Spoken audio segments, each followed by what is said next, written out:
misafirler, Boğaziçi Zirvesi'nin ikinci gününe hoş geldiniz. Bugünkü ilk panelimiz mülteciler, insani zorlukları aşmak konulu olacak. Dear guests, welcome to the second day of Bosphorus Summit. Our first panel today is entitled Refugees, Overcoming Humanitarian Challenges. Panelimiz başlamadan önce Maya Vakfı Başkanı Sayın Esra Özsüer'i kürsüye davet etmek istiyorum. Before the panel begins, I would like to invite the founder of Maya Foundation, Ms. Esra Özsüer, to the podium for the introduction of the panel. Thank you.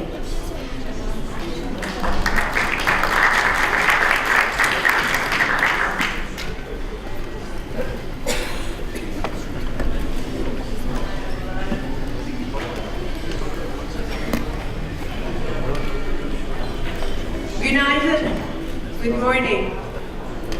Excellencies, ladies and gentlemen, it's my pleasure to welcome you to Refugees Overcoming Humanitarian Challenges this morning. Thank you all for coming to this session. Your presence will help us keep much needed attention on the complex challenges of displacement. May I also thank most warmly our keynote speaker, His Excellency Senate President Faisal Fayez, our Minister Family Social Policy Affairs, Dr. Fatma Betül Sayankaya, our moderator, Dr. Christina Beş, and panelists, Dr. Mehmet Güllüoğlu, Paula Artini, Raza Jaffar, and Mohamed Amersi for their participation for this discussion. I also want to thank organizers of this event. It's a distinct honor to take part in the Bosphorus Summit today, emphasizing the world we want. Turkey now finds itself in one of the largest refugee hosting countries. In less than 1 decade, I have watched Turkey shift from a sending country to a receiving country. More than $30 billion has been invested in refugees by the Turkish government. No political party has called for refugees to be sent back, and the determination to get refugee children enrolled in schools has intensified in the past 2 years. Sadly, while many European countries have closed its doors, Turkey is now facing many challenges to integrate refugees in all aspects of life. I commend the efforts of my country.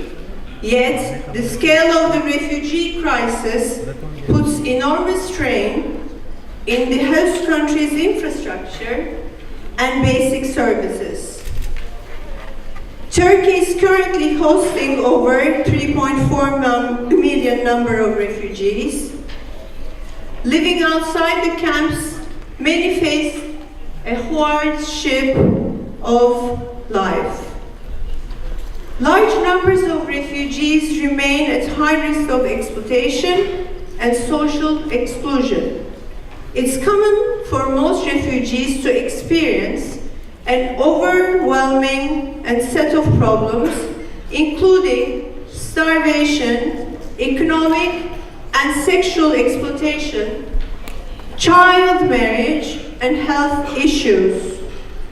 Friends, as someone who runs an NGO that provides psychosocial support, refugee children, I'm first-hand observer, children continue to pay the highest price and bear the heaviest burden. Care for those who have been forced to migrate is complex. The needs are limitless. The gravity for the circumstance and the profound challenges it possesses to all of our communities was made clear to me in 2014 by my son. He came to me 4 years ago after observing the influx of Syrian refugee children to Istanbul. Led by his idea to support Syrian children, my family established Maya Foundation. Maya Foundation serves refugee populations from the heart. And it is from my heart that I speak to you today. I am a passionate person, and our work may only have positive impact as long as we have the passion, but in addition to all that, professional measures and standards should be online. The community we have built with beneficiaries, volunteers, funders, and our team seeks more than transactional relationships, more than us and them. We share sad stories and burdens of our refugee friends. We all need to give them a voice, a support, and through listening, caring, and more than that, engaging. We focus our attention specifically on the mental health impact of forced migration and its profound effects on personal psychological well-being. Time and time again, we have observed that this focus is often the missing link for success and education and social cohesion. By building resiliency and helping refugees heal from trauma, we are opening doors for a much brighter future. Owing to an increased pressure on the country's capacity to respond both to the needs of refugees as well as needs to the present populations, our programs have grown. Maya is responding to the educational needs of refugees, addressing cultural barriers through community-based services.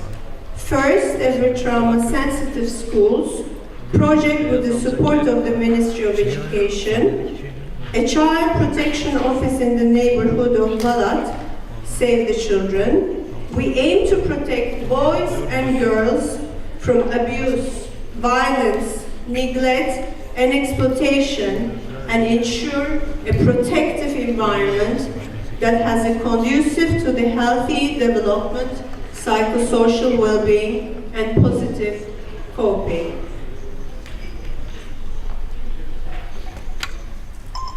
There is one common denominator in between all the shared sad stories, which is loss of sense of belonging.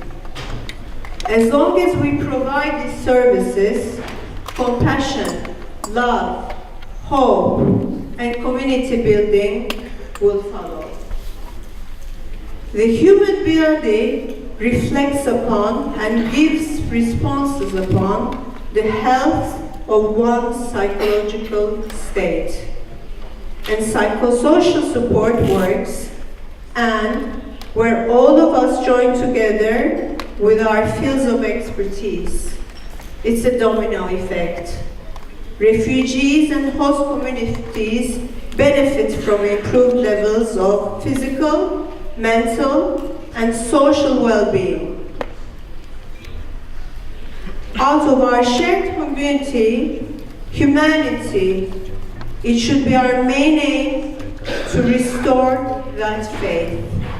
It's time to share and change our vantage point, redefine and renew our commitments. To strengthen efforts for refugees, we need broader perspectives from different sorts of development. Millions have been driven from their homes from war, violence, and the fear of persecution. They have decided to take a chance for a better life. This was not a choice, my friends. It was the only possible action to survive. So, why are we here today? As Maya Foundation, we gathered experts from the public, private sectors, and philanthropists to speak with you today. It's a platform to create further innovations for humanitarian and developmental aid to be able to give a future for refugees. So let us join forces. We're all in this together. And we want to create the world we want. I turn to the floor to our moderator, Christina Bash. She's the member of UNPRME for Business Peace. Please, Christina, join me. And I thank you all for being here, listening to us, evaluating us, collaborating with us, and I'm grateful. Thank you again.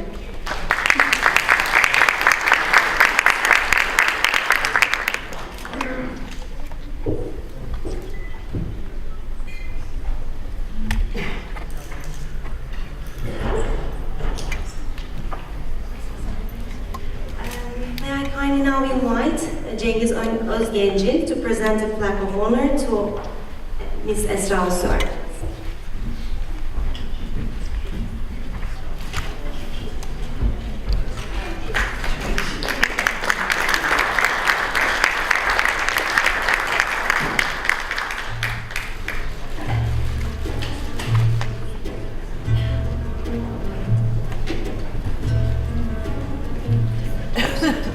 So the floor is yours, Christina Bash.